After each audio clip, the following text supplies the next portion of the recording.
Hello and welcome to Making Money with Guitars, the show in which I talk to people who work in the guitar industry and have somehow found a way to make a living from guitars. Today I talk to my friend, my brother, Mr. Kris Barocsi. You might know him from the Thomann videos, you might know him from his own channel, Kris Barocsi, you might know him from just hanging around with me and seeing him on my Instagram channel. However it is, he has a lot of wisdom and knowledge to pass on and ways to make money from guitars. So, without further ado, let's go and see Kris in the chat. Hey everybody, today with me is a brother from another mother. It is the legend, Mr. Kris Barocsi. Hey Kris Barocsi. Hey, Andrew Ferris. Yo, brother. It's been so long. So long. It's been way too long since we've seen each other. I miss you, in person. I miss you. At least. We're having a moment for a second because I genuinely do miss this man. My life is better when he's in it, and yeah. You miss my hugs, right? Yeah. Good old buddy hugs. I miss the way that they come up to my chin.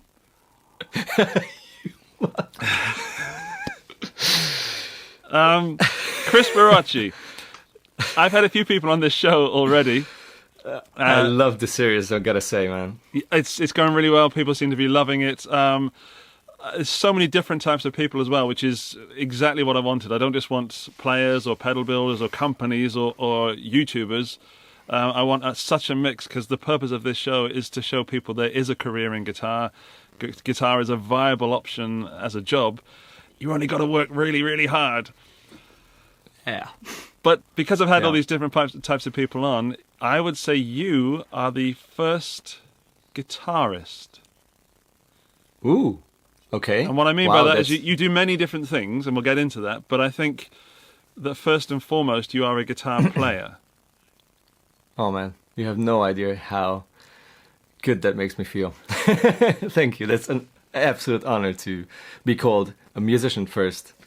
Even though I never made a career by, being part of a huge band and being the guitar player of that huge band, which is something that's risky, and I didn't have the guts to do that at that age when it makes sense to make this decision. Mm-hmm. I just didn't feel that it's the right moment. I gave, everything I had, but it just didn't turn out that way. And early enough, I figured out that even though the only thing I want to do in this life, except for having a family who I love and everything, like the only professional thing I want to do and can do in this life is play the guitar as good as I can and try to inspire people and try to spread some joy, and have endless conversations with dudes like you about guitars. Well, and sometimes camera lenses. Oh yeah, we had a whole chat, just an aside now. Kris and I, instead of... look at the guitars behind him, and Kris and I spent 10 minutes talking about new lenses. It's so bad. But that is I hate this. That is a nice sort of segue into what you actually do with guitars. So I totally believe you are a guitar player, above everything. But also you use that guitar to make money. Oh yeah. And it's almost secondary sometimes. Yeah, it's a weird combination, and I don't even know how to put this. You have to make lots of tough decisions and have to ignore many advices from other people to turn on this thing and focus on doing music in whichever shape and form. What sort of advice do you have to ignore? What sort of advice have you received? Well, even in not the close family of mine, but like broader family circle, there were people who were like, "Oh, that's cool. He plays piano," when I was a kid, and then, "Oh, now he plays guitar. That's nice. But what's gonna be your profession? Like something real? Will you work actually something, or are you planning on going to university and this and that?" And it's like, oh, okay. So this is how it comes through. Like, I practice freaking 5-6 hours a day for years and don't party as much as other people because I have to work on my guitar skills. I don't, I have so so much focus on this thing and spend so much time and later on, of course, money and gear and everything. And it's not a proper job. So I should do something, something that's real, that people accept, and something real. And whoa, there you go. You're gone. There goes my cable. That's why you need Bluetooth stuff, people. Bluetooth cable. Or big hair to hide cables in. Yeah.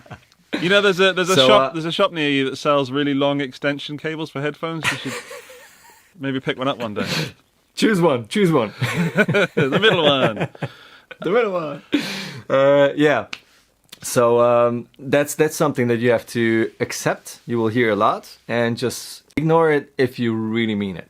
That's something that I figured out, and it's not something new. I mean, we all know this. It's just something you have to keep in mind to stay focused. And yeah, so that was the main moment when I've decided it has to be guitar and it has to be music, because I can sort of do other things a little bit, good enough, but not on a level that I would be proud of, and I could focus on to go down that path. Sure. Like photography and media stuff, I learned that in high school, which was some sort of a multimedia high school. So funny enough, now I'm using cameras, I'm making pictures, I'm working on thumbnails, that kind of stuff. I'm working sort of in media, in online media.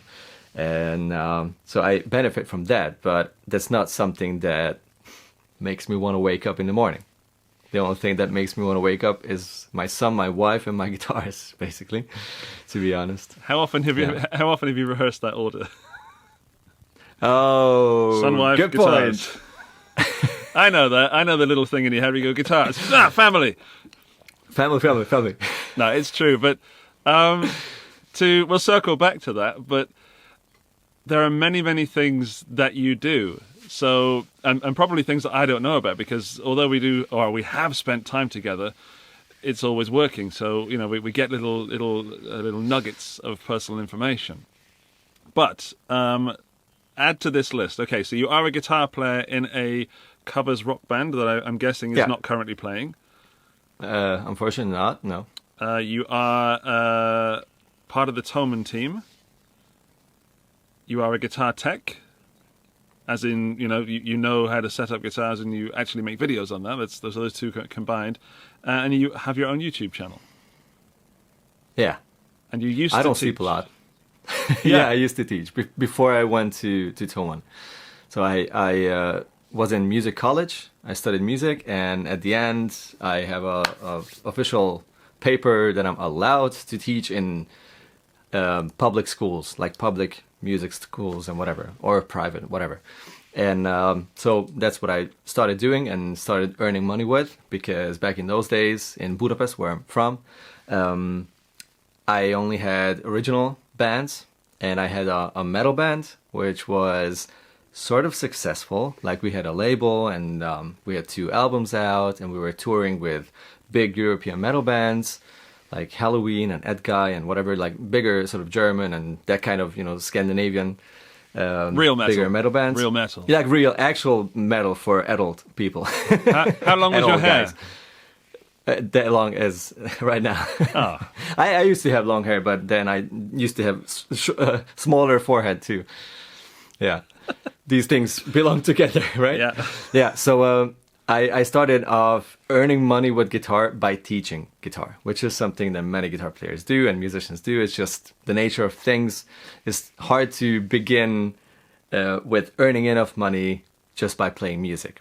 And I didn't want to do cover. I didn't want to start playing in wedding bands and whatever. So I stick to playing original stuff, recording it, paying for your own studio time.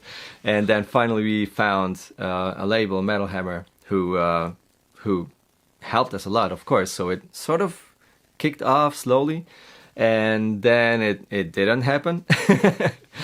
And what year was this Germany, roughly? What year was this roughly, Kris? 2004 2002 until 2007. Okay, so a similar time to I had a similar experience. Okay, yeah. It was a good time to play music, and there was actually people interested in that kind of music as well, or just live music in general in Budapest, which is now not that much the case. I think it's way more electronic music and modern stuff, but that's another story. Can I ask one thing, a favour? Yeah. Can you say Budapest like how you would really say Budapest? Budapest. Yeah. I just like the way it sounds. Because you know it, that you have to pronounce it that way, actually, right? Yeah. Because you're a clever guy. No, I just so, wanted you to, honor that thing. So from now on, I'll only say Budapest whenever I mention the city. Yeah, so Kris is Hungarian. If you don't know where Budapest is, that's Hungary. Yeah, that's the capital. Yeah, and so I started off teaching music. Then later on, I met my future wife, who's German, and then again later on, I moved to Germany and kept on teaching little guys, adult guys, older guys, and ladies, and everyone. So it was awesome. But after 8 or 9 years, I felt like I would need to do something else, and then I applied to the job at Thomann, and they took me. And the rest is whatever, a little less confusing or a little better known because it's more linear, it's online. I guess, yeah. Yeah, because you can actually see it on the Thomann channel or. But just to talk about Thomann, you don't, or you haven't just done videos. So people see you in the Thomann videos, and I used to see you in the Thomann videos, which is very weird to then be working alongside you. We'll talk about that in a moment. But you started in the shop, right? Yeah. So I applied actually for the service department, which is I never told you this, which are those colleagues who receive all the instruments, mainly guitars, because it's a part of the guitar department, which have any sort of an issue. Like a customer sent it back because there's something on it, or like a warranty case, or anything. There's just something in the warehouse which they see that there's something going on with it. That's the department which will then sort out everything. If it's a minor fix, they will do it themselves. If it's a major thing, then they will have to send it somewhere and sort things out. And that kind of sort of guitar techie service thing. And that was the only job they offered, like you found on the list of Thomann searching people. And I was like, yeah, sounds cool. I think I could do that. And I did a couple of days there.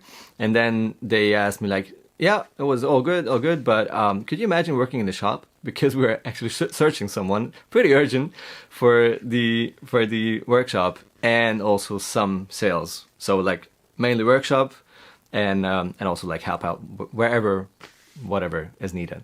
And I was like, yeah, I would love to do that. So then I started working there. And then after one or 1.5 years, the marketing guys started to come over and ask for short videos, short clips, and this and that. And shortly after that, they decided to do the YouTube thing as a regular. So then it started. And one of the camera guys, producers, whatever, Phil, and I started the whole thing basically together, the two of us. And then after a time, it grew and naturally, of course, evolved. And more awesome people came to it. And it became this beautiful little family of some Fros and some Frenchmen and other guys behind the camera, obviously, as well, because it's a lot of work. Yeah, it's a big operation. Yeah. To go from two to what exists now, I guess. Exactly, yeah. Which is still a handful of people, but it's a lot of videos, a lot of project. It's not only the Guitars and Basses channel. The guys have to also take care of all the other stuff on YouTube, on Instagram, on Facebook, on so many levels and forums and everything. So it's it's a complex little thing, even though it's only a handful of people doing it. Sure. Which is interesting. That's why it's a lot of work.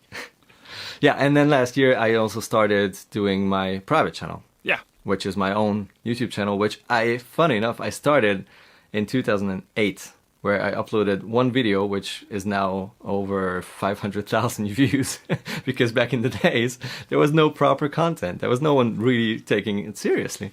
So I did a video on an amp of mine, which then kicked off, and I totally ignored it. I could have kept on posting stuff and become one of those early guys. Could have been an OG. Yeah, well, not necessarily, but I didn't feel like it's the right time, and I didn't have the confidence of doing regular stuff. I felt like this was just pure luck, and it was only because of the amp, and it has nothing to do with me. No one wants to see me doing stuff.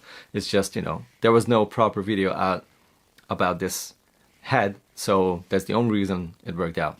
So it didn't do anything for years. Then I uploaded one more video, which then had like 250,000 views. It's like, nah, that's only because of that head. And it's like, I didn't really take this seriously, to be honest, and didn't feel like I'm worth being watched, or I don't know. It's interesting. It's weird. It's some self-confidence issues, which I think is one of the main problems for most people in the music industry too, like as a musician, but everywhere in the world, obviously. But it's something that's very important to ignore or work on if you feel like I'm not good enough. I don't think I should go on stage or apply for that band or do this and that, or search people to create a creative group of people, if it's a band or just a studio, whatever session. Just do it, go for it, test yourself. That's something that I learned, and now that I'm old, officially, in my mid-30s, I just don't give a damn about what people will think, because I know that I am always more negative than what they actually think. It's kind of, I've learned to understand my pessimistic way of thinking and learn to ignore it, and I think that that's very important. Otherwise, you'll just sit at home and be an awesome musician, and other than your family, it will never come out, and no one will know about it, which is a pity. It's interesting because I think, I mean, I know you'll agree, it's okay to sit at home and be an awesome musician just for your family. Absolutely. If that makes you happy. Yeah. And I know that kind of would make some people happy. It wouldn't make me happy. I need the stage. I need, not necessarily, it's weird, it's not necessarily the attention or the look at me factor. It's the fact that I love to have fun, and I love the feeling of being in a band and having that close, or even the feeling of a band is also working with you and Guillaume and the guys and having that close-knit family where you have this this way of life, this instant warmth and happiness. And then it's such a connection. You should share that, And then when I'm playing in front of an audience, I'm like, okay, now we're all having a good time. I just happen to be the one that's driving the train, or or sometimes that's weird. No trains. That was a metaphor. No trains. That was a metaphor. I know what you mean, and the thing is that if you make people feel better than before you played music, that's something that I'm addicted to. Yes. It's not about them praising my name or whatever. If I wanted that, I would move to LA or Nashville or wherever and gave everything to become a star. But I don't need that. I don't want that being recognized everywhere and that kind of stardom. That's really not something I wanted. And thankfully, I realized this early enough to accept this whole situation. Like, of course, you dream about being a rock star when you start out, which is necessary. It's awesome. And then you'll figure out if it's really that thing you want, if your ego really needs that attention, which is good, and then you should do it, because that's the only way of succeeding. Or are you that kind of person who is more the team player and sort of wants to create something, somebody who's addicted to being creative and addicted to make people feel different with his art, whatever it is. It's a fancy word, but let's call music art. I think it's fair enough. Even if it's a simple art with 3 chords, it's still something that changes the audience if you're doing it right, or if you find your audience. And that's something that I need. I need that. If I don't have that, I'd yeah, it's a part of my personality it's the full puzzle of my personality and my ego and myself, that without that I don't feel complete. It's like not eating for a day. It's like you feel really hungry and you feel empty. Oh, I've got no energy. If I don't have music, if I don't have performances and talking with people as well, it's not, part of me is hungry and empty. Yeah, exactly. And funny enough, so many people will say that creating these videos, if it's about a pedal or any piece of gear or anything, it's like, that's not, and it's not really music. When will you write a song and go on stage? That's real music. And I see this a little different, because being on stage and playing songs, original or covers, that's music for sure. And that's a musician's life, and that's what a musician should do. But for me, doing these videos, no matter if it's a Thomann video, if it's something for our channel, it's a creative activity, and I have the same effect, if I'm doing it right, on people as what I would have if I'd stand on stage with an acoustic guitar or whatever. Yeah. Because I show something that's maybe interesting enough to watch, or maybe even good enough to learn from it, and it maybe even entertains on a boring way, which is my style, because I'm not funny and I'm not cool. Come on. And with that, I hopefully achieve the same sort of change in mood or in whatever in the audience as what I have if I'm doing my job right on stage. So for me, it is exactly the same pleasure of doing something, creating something. I always pay attention to what I play, how I sound in my videos, because that's the number one. And that's why I told you it's such an awesome feeling to hear from you that you mainly see me as a guitar player and less as a media guy, because that's what I want to have also in my videos. I want people to get inspired by the sounds or by the combination what I show, or the little tricks. Maybe they learn something from it. So that's why I feel that these videos are, for me, as creative and as useful and as joyful to create it, as being on stage and playing a song. Sure, it's a show, regardless of where you're doing that show, be it in front of a camera or on a stage. Yeah. I was trying to think when we were talking earlier about when you and I were both in bands in our respective countries. I don't think that type of life exists anymore, in the sense that... Well, not right now. Not right now, but I'm talking, generally we've progressed, and I'm not saying that like rock is dead and music is dead. I definitely don't believe that. What I mean is that there are more opportunities these days for musicians to make money with their skills. So just as a quick example, you've got YouTube. You've got Fiverr.com, where you can really build a business. You've got guitar teaching online. You've got collaborating with other musicians online. You've got so many more opportunities. And I think back then in the day, it was like all your eggs in one basket. It was like, this is my band. I'm going to not go to that party. I'm going to sit at home. I'm going to write this song. I'm going to go to rehearsal on a Sunday morning or whatever after the gig. I'm full in. And I'm fully dedicated to this. And if it works, great. If it doesn't, I don't know, because you're so far in. It's plan A. Yeah. And I'm exactly the same as the story you just described at the beginning was very similar to my story. I was so in, and people are asking me, okay, you're having your fun. Where's the real job? Where's the real? When are you going to be responsible? When are you going to do that? And of course, it is irresponsible in a way. Yeah. It's risky. Yeah. It's for sure.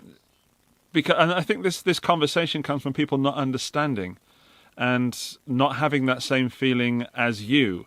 So a non-musician may not understand what it's like to be in a band and just have that. Like, I remember when I could play like 2 or 3 chords, which was yesterday. Back in the 90s, when I was just jamming out a G and a C chord, and a guy was laying down 4 on the floor, and we'd get to the end of a 2-minute song, and like, that felt amazing. It was punk rock. It was just learning together. I don't know what it sounded like, probably a mess, but the feeling, that's for me what it was all about, and still is to this day. Yeah. So when I do my job, it's all about having that feeling. And you can't always be on. There is camera mode, of course, the amplified version.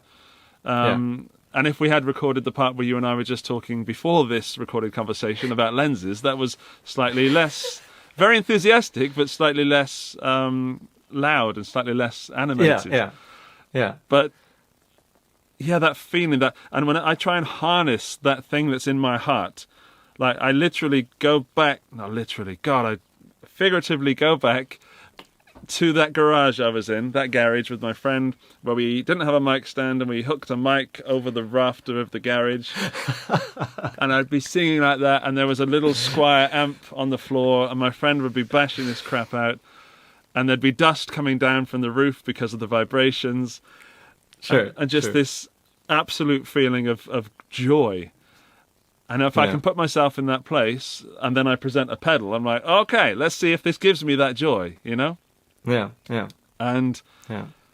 I think that, I mean, I'm trying to think of what people watching this video are out there to learn, because we're doing this to inspire people. Yeah.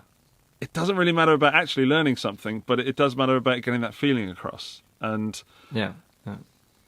I'm hoping that people see you as the musician you are. And, okay, Kris is a guitar player. And that's why I said what I said, because you are a guitarist. You are a musician. You just happen to use other things to use a guitar to make money. And you're kind of the you're kind of the exact person I wanted to talk to for this series. Well, we can go through really fast, like from the beginning, how I earned money with guitar, with things that were related to guitar. Okay. So at the beginning, there was nothing, obviously. Going schools, going music college, starting my original band, metal band. We had some €20 payments. Damn. Sometimes, not always, sometimes. So that's not money you can live off. And then I started teaching private, which was my first proper sort of regular income, and played music and went to university for 1 year and then left it because I wanted to record an album, and the exams, same timing. And I was like, no. Studio is more important. So yeah. Then a few years later, I moved for half a year to Spain to play in a show band, which was my first time I've earned like proper money, I guess you could say. Yeah. Something that you could live with even in an own flat, because back then I was still living in my parents' house. And then half a year in Spain playing like in a funk band, a show band. And then I moved back for 1 more year because I've met my wife there and I was still teaching, but then I moved to Germany. And the trigger to make this possible was a cover band where they were searching for a new guitar player. And through some connections, I contacted them if I should even come to rehearsal and if they want to try me. They tested me, invited me for a gig, played 3 songs, and then they were like, dude, cool, let's do this. And then I had my main income from a band, from a cover band, sure, which is not the same as having an original band, but it was a nice band, awesome people, great musicians, and a pretty decent, pretty nice hard rock, metal set list. So I was like, okay, I could do this. And then I moved. And then later on, I started teaching in a private music school here in Germany as well, as soon as my German was halfway acceptable and sort of decent. It was pretty bad, to be honest, still. But there were kids, and they didn't speak English. So, okay, then let's learn German right now. Yeah. It was fun. I know that feeling. Yeah, so, yeah, I know you do. We were speaking about this earlier.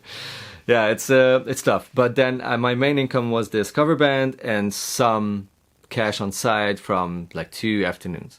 And then this turned totally to the opposite. Okay. Because there were less gigs, and then the band quit, and then it was only teaching again in a different country a few years later, this time in a school and not private.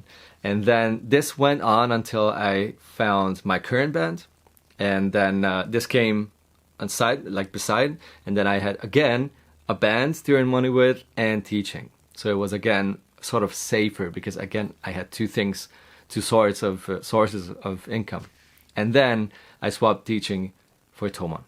So then it was Thomann and a band. So it was almost always more than just one thing to earn money with. And I think that's what's very important. If you only want to do one thing as a musician, you will have to accept lots of gigs you would not want to play otherwise. You only do them for the money. and that ruins the fun factor. So unless you're a rock star from the beginning or a pop star or whichever, you will have to accept that fact. And if you don't want that, which I didn't, you will have to make sure that you have the luxury of choosing the band you're in or the gigs you agree on doing with that band you're in. And for that, you need something second. And it can still be music and guitar related. If you see my example, it's the perfect example of teaching, learning how to fix guitars, build guitars, so earn money with that. Maybe becoming maybe work in a music store where your knowledge will be well appreciated by all the customers and all the beginners or semi-advanced players who you can help out with some advices and help them buy something to become creative. So there are, ways of still being in the music industry and having a second income, source of income. Not only guitar playing, but something that's strongly related to that. I think that's the most important thing to understand right at the beginning, and this way you're pretty safe for life. I think to add to that, I think you also need to understand what your main goal is, because I've seen people with a similar story to yours, but they get sidetracked into, I could become manager of this music shop, and then suddenly they get a pay increase, or the covers band starts bringing them in, I don't know, €1,000 a week, for example, and they think they can't then change, or they couldn't then change from being that lifestyle, so they would take that €1,000 and spend it, and then actually the recording the album is not so important anymore because it didn't bring me the money, it doesn't bring me the lifestyle I want. And that's it's the easy choice to become comfortable. Yes, that's the choice of that person. That was never for me. I had some really good gigs. I was getting paid well, covers bands and stuff. And I lost sight of my own goal for a while. I was, having fun. I was young. I was 20-something. I was, seeing girls and, doing kind of rock star things, but it was absolutely fake. It wasn't what I wanted. It wasn't real. And now I realized that it was, okay, what is my goal? What do I want? And actually, this covers band stuff is not actually that fun anymore. What am I left with? And the worst feeling is when you have to play a show. As you said, take gigs that you don't really want to do, and you're on stage, and that's about being a professional musician. I come from a very emotional side of music rather than a technical side, and I'm more about the emotion than anything. And then to have to do that as a show that you have to play, oh no. That's totally against how I feel. I was never professional enough to do that. I did it, but it made me very unhappy. So I had to find a way. You have to be the kind of person who is capable of doing that. That's really just the personality that decides if you can be a professional, like a proper professional guitar player or not. And I don't mean the quality of your playing or the music you create or write or play. I only mean that that's your main source of income, and totally rely on it. And that is something that requires some swallowing. Yeah, and there's no room for accept whatever is there. No room for being a rock star, for being a diva or devo. There's no room for that. You have to have a professional attitude. It's a job. Yeah. And then you just wearing many hats. It's like, okay, now I'm the guy that sits in a tour bus and sleeps because that's my job right now. Because when I get off this tour bus, I've got to be on as a guitar, as a guitar player or as a guy that carries all the equipment. So you can't. And I learned this the hard way by doing it wrong. You can't sit in the bus having a summer holiday. Hey, we're all having fun on the road, and then get to the show and you're like, oh my god, I'm exhausted. Your job is to sit there, shut up, and switch off, Yeah, it sounds very unromantic. Yeah. And sort of sad, but it's not. It's not at all sad. It is their job. And if you compare that job to an accountant or whichever other kind of jobs, I think it's still the best job in the world. And there's nothing wrong with doing a job as long as you can appreciate it and you don't wish to be anywhere else. Yes. If you know what I mean. It's still a job, and you have to force yourself to wake up or practice, or don't party that hard because next day is going to be important. Those kind of things. It is a job. You have responsibility. But I don't think there's any problem with that. Unless you're not capable of doing any of those, but then you need to become the diva, the rock star, the pop star. You need to, because if you don't make that, then nothing's going to work out in your life, right? Because you cannot accept rules, you cannot accept being responsible for things. Then you better be the person who everyone wants to fulfill his or her dreams.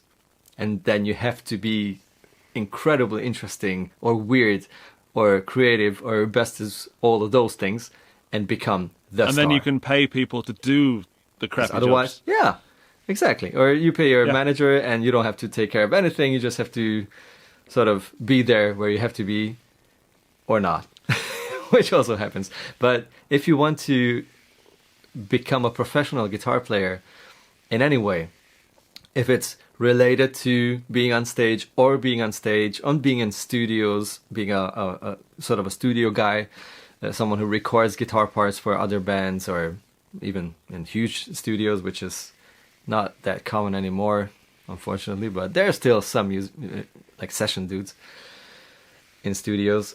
You will have to be really reliable. You will have to always be prepared and always be open, and you have to always be respectful with everyone.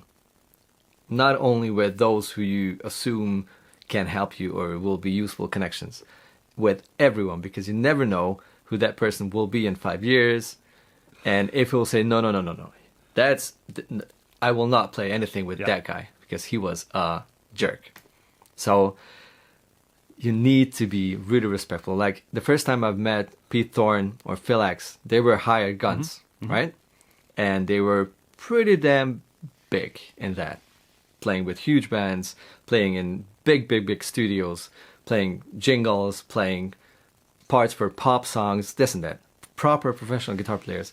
The only and first thing they both told immediately when I asked them, like, how does this work out? Like, how do you get into this circle and whatever? Like, you have to be super open first.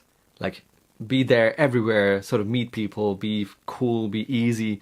And second is you have to respect everyone. You cannot be, oh no, do you have that? Because that's not mine. You know, I need this to work. And like, oh, I'm too tired now. It's like, no.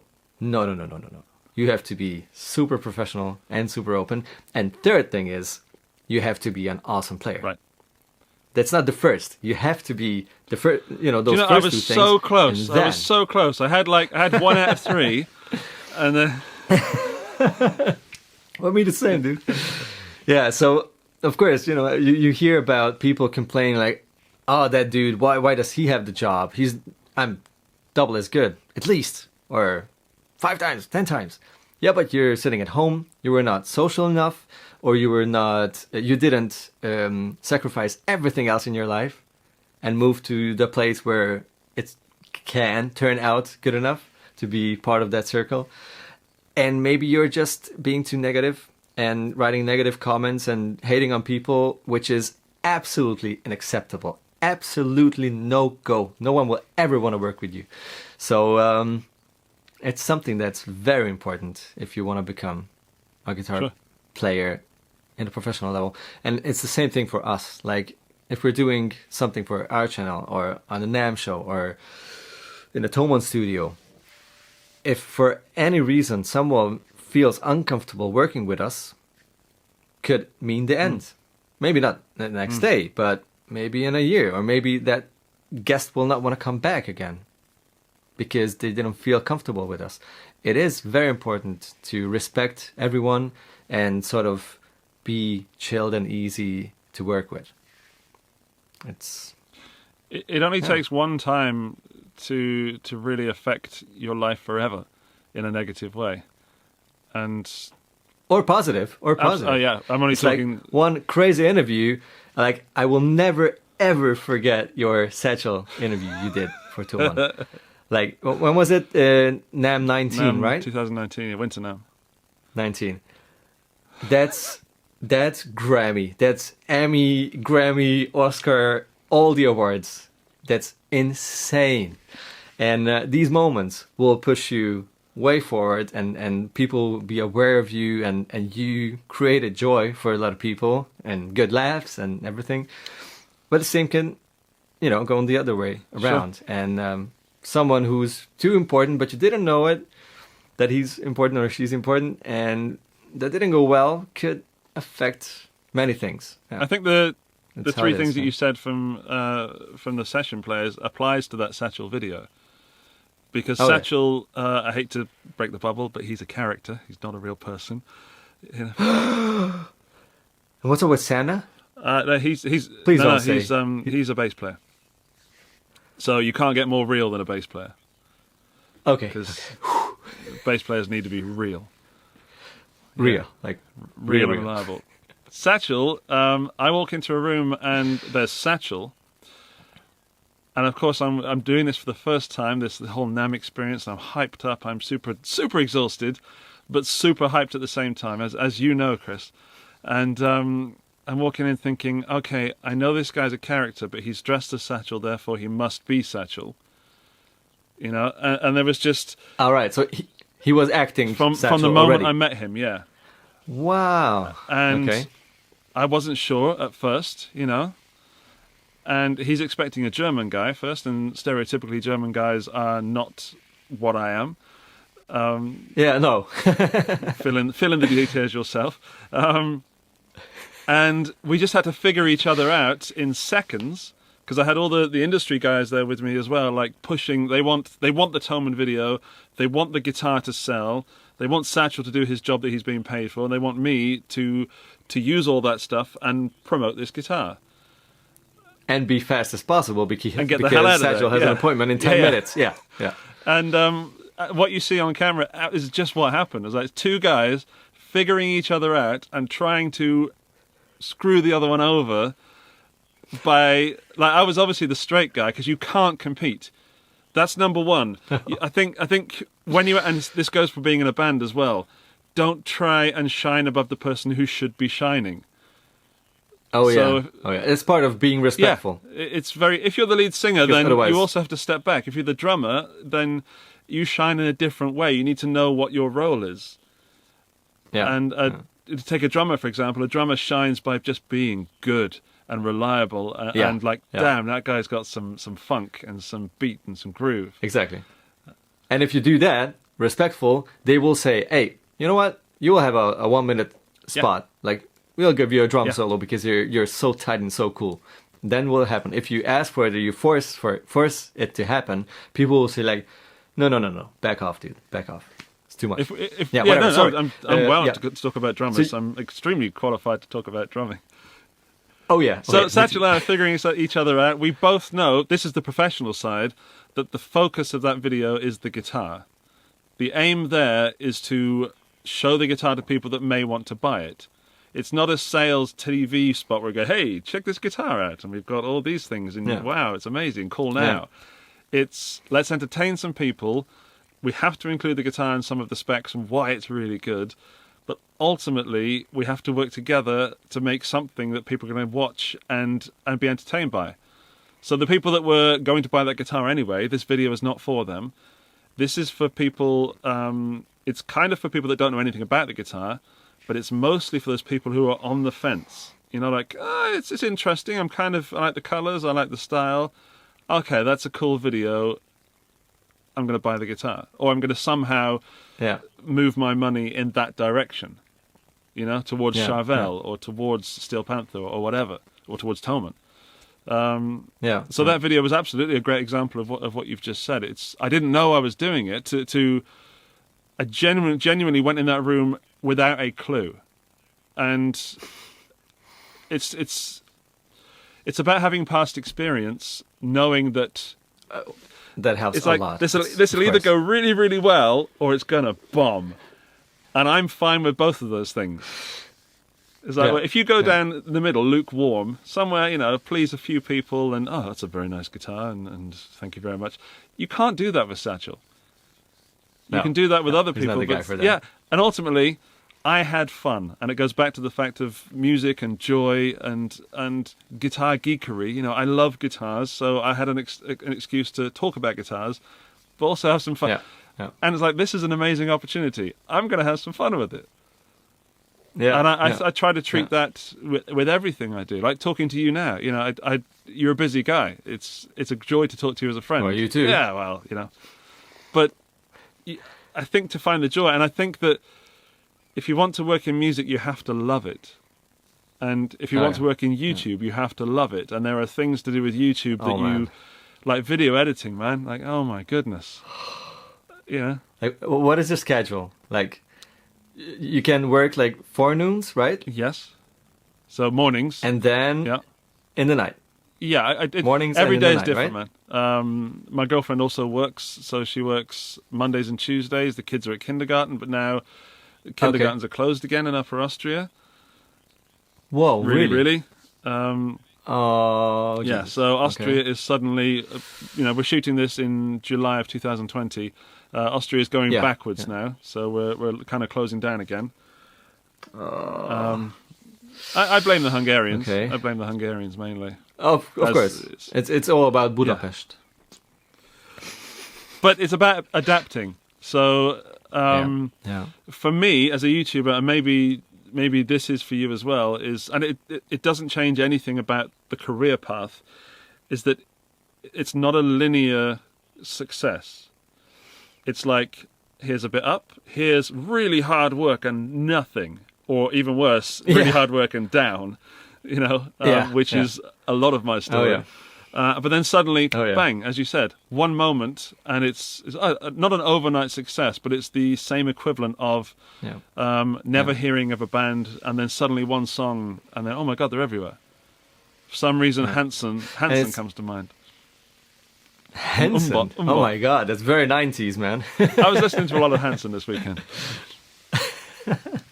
Yeah, but that's perfectly described. Like if I look back now, the whole of my career, like since I've started working instead of being in college or this or that, I have sort of a progression going on. It's not too steep, but it's sort of going slowly up, and it's sort of stable. But it really didn't feel that way. It felt like, what am I doing? Like, is there something gonna be happening, or is it gonna feel safer anytime soon? Or will I feel like I progressed, like that this was a nice step ever? Because it sort of feels like, okay, that's cool now, but I'm not sure about it. We'll see how it works out. And then it didn't. But then something else comes. It's sort of a mess. And if you look back, then it feels like, okay, that's sort of natural. There were some destiny moments, like the moment I met my wife in a plane, totally out of the blue. And if that didn't happen, I would not move to Germany ever. So nothing of what I have right now in my life surrounding me would be reality. So there are destiny moments, of course, and that's funny enough to think about. But just the curve looks like a sort of natural progression of living your life, making decisions, whatever. But it never feels that way while you're living the moment. It's only when you look back. At the moment. Only when you look back, you can say, damn, look where I was. And I often spend a lot of time looking forward and forgetting to look back. You have to look forward, you have to plan and stuff. But I often think, would the 14, 13-year-old me believe, what would that person think of me that I'm doing right now? And that's how I make choices often, because I was very clear back then. And when you get older and you get responsibilities and life happens, you lose a little bit of clarity, or you can lose clarity. Because you've got to do your taxes, you've got to do the shopping, you've got to, all these things that responsibilities need to be done that you don't have when you're 13. You're distracted by everyday things. But they have to be done, so then what's left? And when I was unhappy in covers bands and doing these gigs that I didn't enjoy, I look back at my 13-year-old self, and he would have thought I was a dick, you know? For not enjoying it. Yeah. Well, number one, for not enjoying it, but also, why take those gigs? Go and do something else. Why? Right. Well, why even doing why are you things doing you it? don't So then want I have to justify it. Okay, little Andy, I have to eat this week. And, okay, and then I have this kind of literal conversation with my former self. And then using that sort of style, I also talk to my future self. So I often say, "Oh, that's a problem for future Andy. You know, I'll deal with that later. He's going to hate me." Put it in an envelope and send it per post. Do not open until 1985. But another thing is that was a Back to the Future reference. You know, in case I have to point it out. It's things like the hard stuff, like the staying up, as you said, without sleep to edit a video, or to learn the songs, or to do the taxes so that tomorrow you can do the things. It's all about making life easier for your future self. Because if I need to release a video on a Monday, I need to have it edited, I know, by a Friday at the very latest, because I don't work on the weekends generally. That's my family time. Oh, I envy you. I mean, I do work on the weekends, but it's unofficial. I know. Nobody. It's when everyone else sleeps. No, but nobody watches this. It's okay. It's just the two of us. Just the two of us. Demonetized. Dang. Got it. It was fine till you clicked. Then it was, you know. But what I'm trying to say is, my motivation is, we're talking about moving upwards now towards success, and I don't believe that you ever reach success, because when you do reach success, you want something more, or at least I do, you know? Yeah, more. Yeah. Well, what's next, you know? Otherwise, there's no goal. Well, there is a goal, but there's no ending point. Exactly. Yeah. I mean, the goal should be the next day or next week. Yeah. But the goal shouldn't be to achieve, I don't know, world dominance or whatever. You know, like being the biggest rock star or the biggest YouTuber or whatever. I think the goal should be, as you told, like little things. Like, I want to get there. And once you get there, the next little dream or little goal will come naturally. And you should not expect to arrive somewhere. Because, first of all, you will not. And even if you do, that's not good for you. Because then you will lose motivation, interest, creativity, everything. Because if you're like, okay, I'm there. Why would I even... What should I do now?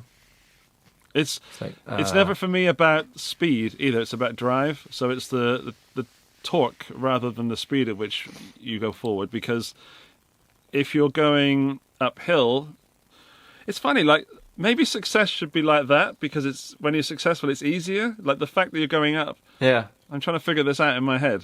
Like you. I'll for it. We'll stay with success is going up. Okay. But you're pushing and you're driving and you're pushing this career, this thing, this guitar and your life up this hill, and then suddenly you'll do something and it will make it easier for a while.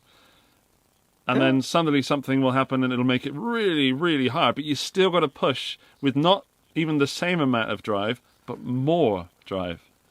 Yeah. That's the hard. Those are the hard moments, of course. It's okay to take a break as well. You know, it's if you wear yourself out, then you're useless to anybody. So, what do you do to relax? Like, what are your break things? Your hobbies? Your non-guitar? Before I started my own channel last year in March, April, I used to play on console. On one of those consoles with 2 letters and 1 number. I don't want to name drop brands and whatever. I want a PlayStation 5. I'll say it. Sony, send me a PlayStation 5. Okay, there you go. Yeah, so I used to play, well, not a lot, but on a regular basis, and had a couple of games that really turned this thing off and was a lot of fun to chat with buddies with at work and, you know, just spend hours before going to bed. And there's no way I have time for that now, because every night the family sleeps around 9:30, 10:30, whichever. I will come in this room right here in the studio, open up the laptop and start working instead of sleeping. And so that's how it is. It's editing time. So I don't relax or do anything else a lot, but I made which is not healthy, I know that. But right now this is the only thing I want to do, and it feels great to do it. And it needs a lot of work to keep the regular weekly upload thing. So I'm doing it, but I figured out that I have a couple of minutes every day, or almost every day, to do something during the day. And luckily I fell in love with skateboards again, thanks to my son, funny enough. And I started skateboarding last summer, and I don't do a lot, and I'm totally the old dude doing some ollies and basic tricks until now. I will do a kick flip, and I'll kick flip your face off. Be prepared. It might take 10 years, but eventually I'll be there. And so that's something I try to do as much as I can, like in lunch breaks at Thomann. I'll grab a colleague who's also skating and just go out on a field road wherever there's no cars around and just try some tricks and roll around. And yeah, that's my only proper hobby I do, to turn off and do anything else than guitar related stuff. And other than that, I watch YouTube videos as most of our viewers do, which is something I also sort of regularly do. I don't have that much time anymore, but I still have a couple of channels which are guitar related, a couple of channels I follow which are skateboard related, a couple of channels that are other techie stuff related and nerdy. You know, nothing fancy, nothing out of the ordinary. Only that a mid-30s dude doesn't necessarily skateboard or learn to skateboard even normally, but I don't care about rules. It feels awesome, and I move more than before, so it's healthy, it's good for me, and it's a lot of fun. Yeah, that's awesome. I just thought of a little tip to throw out there whilst you were saying that. That's a little nugget, not for you, well, maybe for you. But we watch YouTube videos, and we obviously keep up to date with guitar stuff that's going on YouTube. Yeah. I would also recommend, if someone wants to become a YouTuber, or someone is a YouTuber right now and they're watching this and stealing ideas, that to watch non-guitar related channels as well and steal ideas from those channels. Oh, absolutely. First of all, because it turns your brain a little in another direction, which is healthy. And second of all, you can sort of take snippets and ideas and maybe camera angles, video styles, whichever, something that's out of the ordinary for guitar videos and could make your videos a little more out of the ordinary too, which is good, because then people will recognize your videos. Yeah. Funny. I didn't do any of those. It would look weird to use a frog eye camera for guitar playing, which is something you see a lot in skateboard videos. Whatever. Yeah, but of course you can get inspired by totally different video types as well. You can learn from it and use some bits and pieces. All right, off the wall question. What was the last piece of music you heard that made you feel that you love music? Oh, it's for sure the brothers Landreth. Yeah? Joy Landreth and his brother Dave and the whole band, and that's that and Bob Marley and maybe one or two other artists, probably Hendrix, and that maybe someone else who I've totally forgot about now. Those would be the musicians and the albums I could live the rest of my life only listening to those few albums. I cannot get bored of those, especially the brothers Landreth and Joy Landreth's solo albums. It's such a deep music. There's no fancy tapping and no lot of gain and rock star attitude, nothing.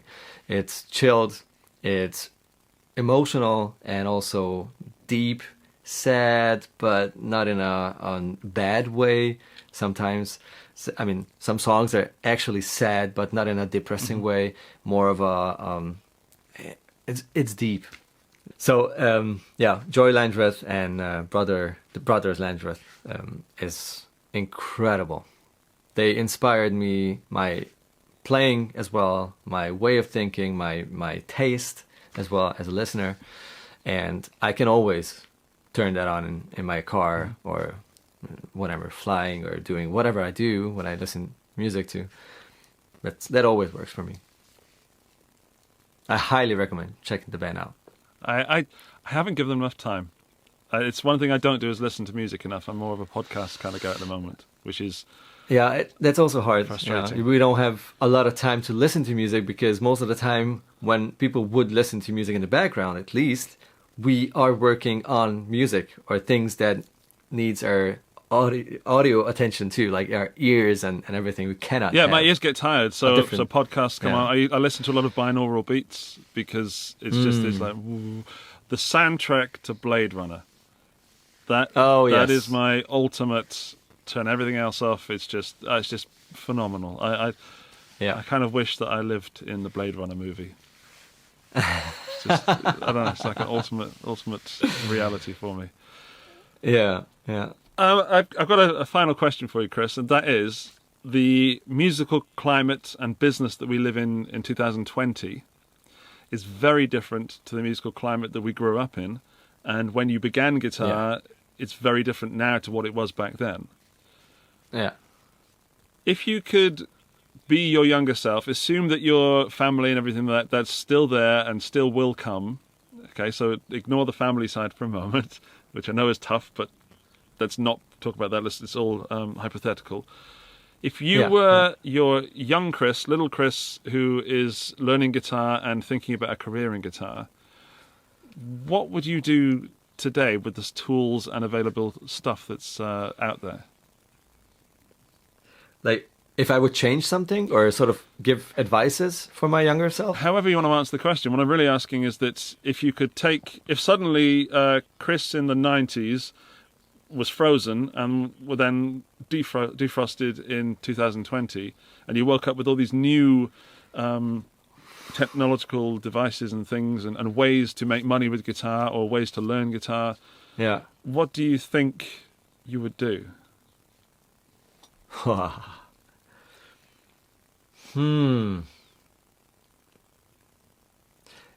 It's actually a really hard question because I don't think I love the life I'm living and the jobs I'm doing. So I don't think I made any mistakes in my life. Luckily, I did, but not guitar related. Luckily, so nothing I feel like I shouldn't have done that. And it's the opposite, actually. If I did anything differently, I would not sit here and do what I'm doing right now. So I guess it's lucky. I feel lucky to say that I would not want anything major to be different in my past.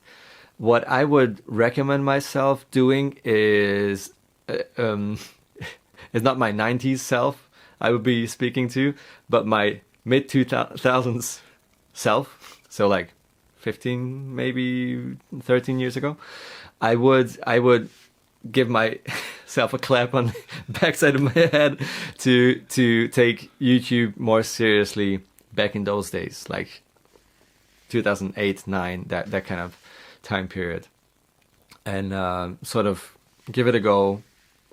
Just try whatever comes. Don't care too much about quality because quality wasn't a thing back then.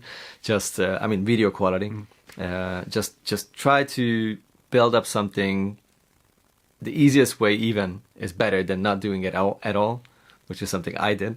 So that's the only thing I would have hoped starting earlier, because starting in 2019, it's even tougher than starting in 2017 and 1,000 times harder than starting in 2012 and 1,000,000 times harder than starting before 2010. So 2010. It's just how it is because of being oversaturated with all the channels and videos. So that's the only thing I would have recommended my younger self. Don't be lazy, because I spent so much time on just hanging around, playing some sort of a console. I think it was Xbox that time.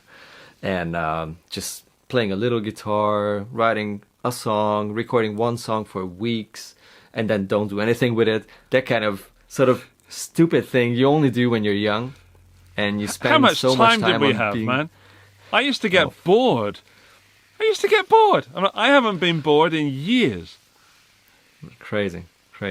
Yeah, so I would have started to whip myself to get my backside moving and do something with your life.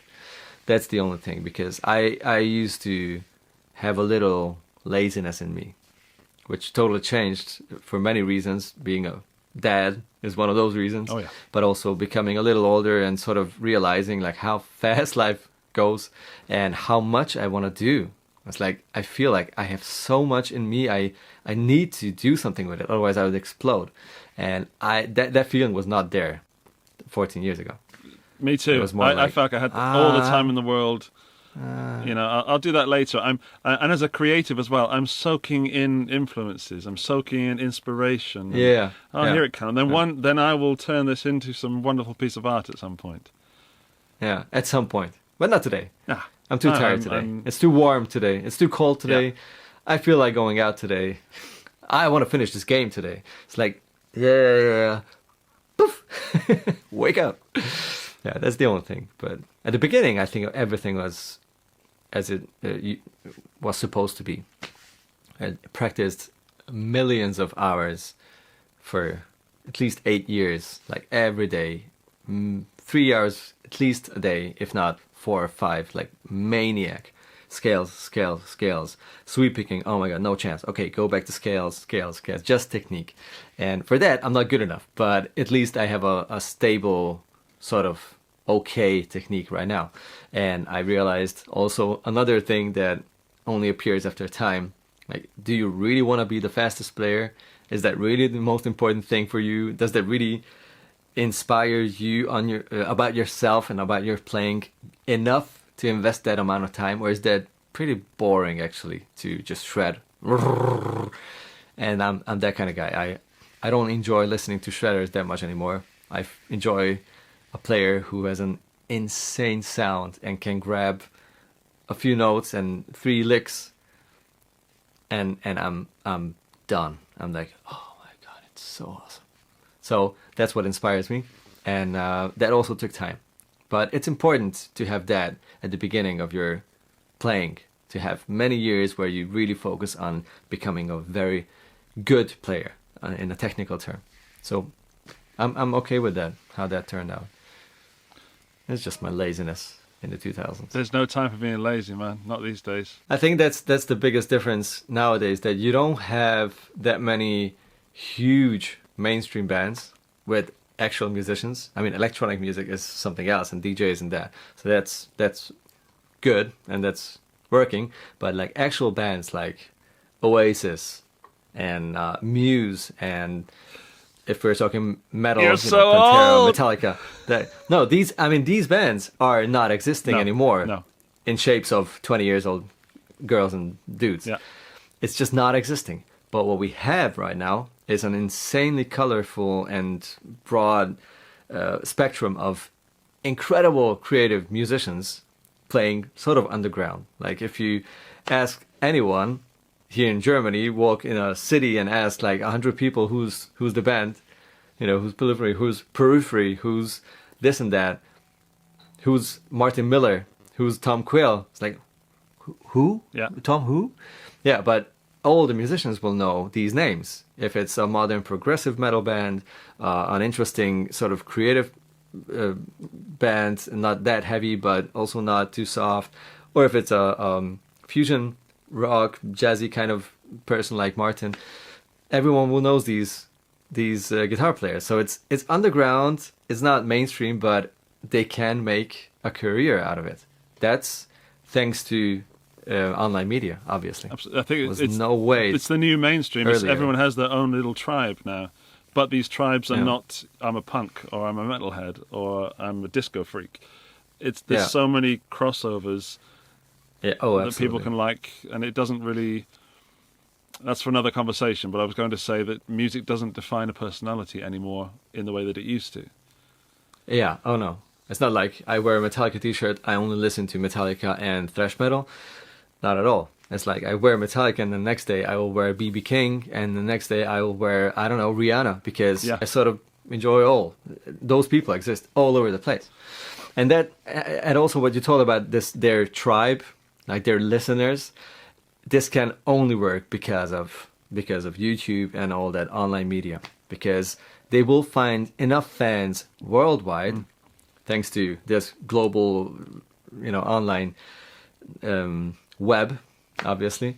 And if this didn't happen, they would have toured in tiny little rock clubs or blues clubs over the world, all over the world, and barely earn any money and barely make a living and sort of living in a tour bus for 40 years or until they quit the band because they cannot do it anymore.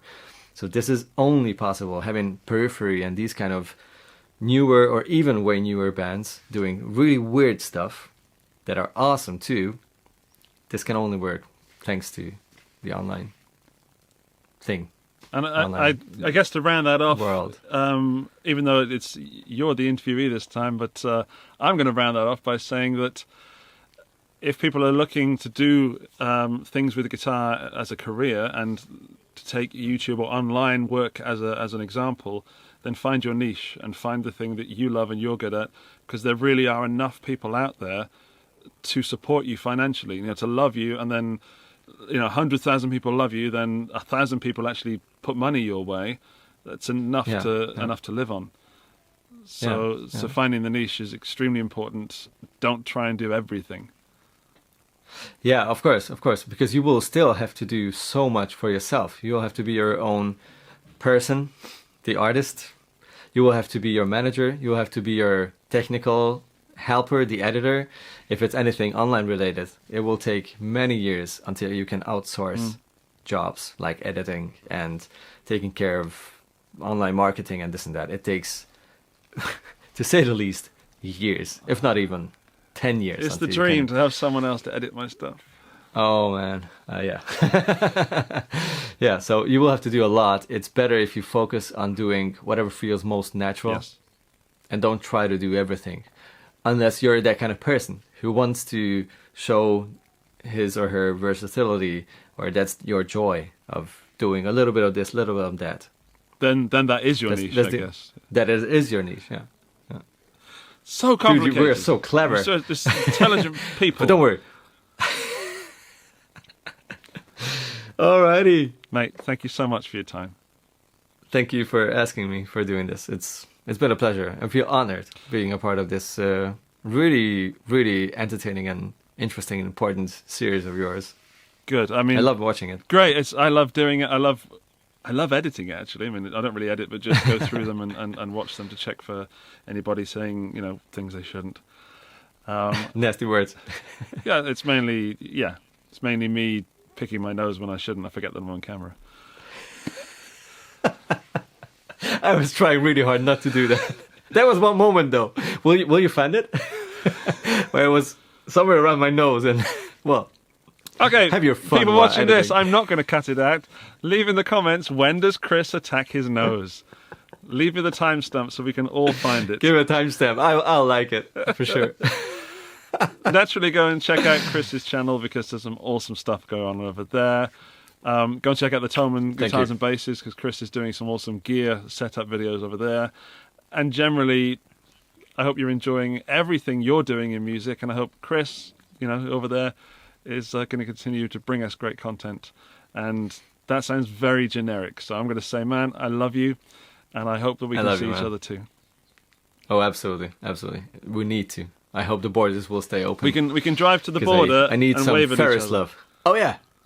Nah, not enough.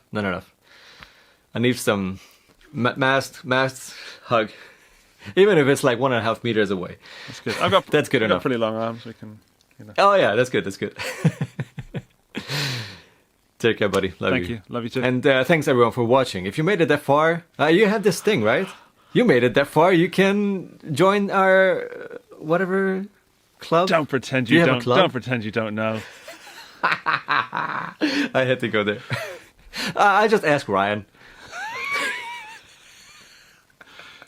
Damn it! Damn it! Go away, Barocsi. You stole that. I hope your channel gets deleted. All I need to say is Budapest. Bye. Bye, guys. Mwah. I hope you enjoyed that chat with Kris. For me, it was really fun to see the parallels in our lives, even though we're from two completely different backgrounds. That was awesome. It's now the end of the video, which means you are officially a member of the End of the Video Club. Prove that you are by leaving some love for Kris down in the comment section down there, and whilst you're there, please also include the word Budapest in some shape or form. When you're done there, there's some videos here you can watch. You can go and click those and find out what else is going on the channel. And if you haven't subscribed already, why not? All right, I'll see you soon. Bye-bye.